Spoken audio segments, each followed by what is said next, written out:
আপনারা দেখতে পাচ্ছেন প্রধানমন্ত্রী নরেন্দ্র মোদীর কনভয় ইতিমধ্যে রওনা দিয়ে দিয়েছে রাজভবন থেকে বেরিয়ে রেস কোর্সের উদ্দেশ্যে। সেখান থেকেই চপারে করে তিনি কৃষ্ণনগরে যাবেন।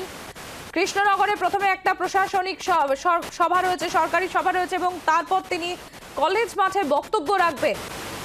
দেখতে পাচ্ছেন প্রধানমন্ত্রী নরেন্দ্র মোদীর কনভয় রাজভবন থেকে বেরিয়ে রওনা দিয়ে দিয়েছে রেস কোর্সের উদ্দেশ্যে। বেরিয়ে গেল রেস কোর্সের উদ্দেশ্যে প্রধানমন্ত্রী নরেন্দ্র মোদীর কনভয়।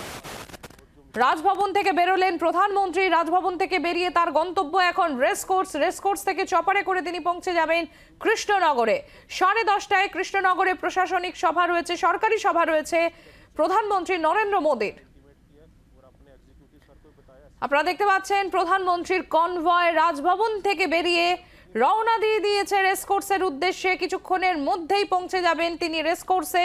সেখান থেকে চপারে করে কৃষ্ণনগরের উদ্দেশ্যে রওনা দেবেন প্রধানমন্ত্রী।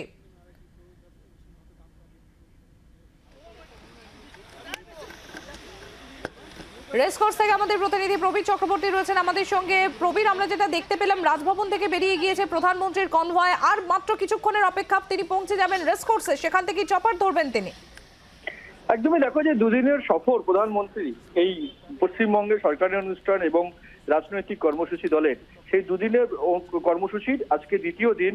আজকে এই কিছুক্ষণ আগেই প্রধানমন্ত্রী তিনি রাজভবন থেকে রওনা দিয়েছেন, আর কিছুক্ষণের মধ্যে রেস কোর্সে এসে পৌঁছাবেন। এখান থেকে চপারে করে তিনি কৃষ্ণনগর যাবেন। কৃষ্ণনগরে আজকে তার দুটো কর্মসূচি রয়েছে, একটা সরকারি কর্মসূচি, একটা রাজনৈতিক সমাবেশ বা রাজনৈতিক কর্মসূচি। সেই রাজনৈতিক কর্মসূচিতে বক্তব্য রাখবেন প্রধানমন্ত্রী নরেন্দ্র মোদী। কার্যত বলা যায় যে 2024 লোকসভা নির্বাচনের দামামা বাজিয়ে দিয়ে গেলেন বিজেপির তরফে। কার্যত দামামা বেজে গেল লোকসভা নির্বাচনে এবং একদম প্রচারের শুরুতেই পশ্চিমবঙ্গে প্রধানমন্ত্রী নরেন্দ্র মোদী।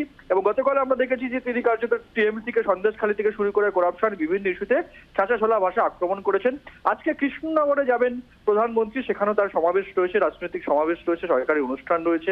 কৃষ্ণনগর লোকসভা আসনটি তুমি জানো যে তৃণমূল কংগ্রেসের দখলে, এবং সেই দখলে থাকা আসনের এই মুহূর্তে বলাই যায় যে সেটাও তৃণমূল কংগ্রেসের দখলে নয়।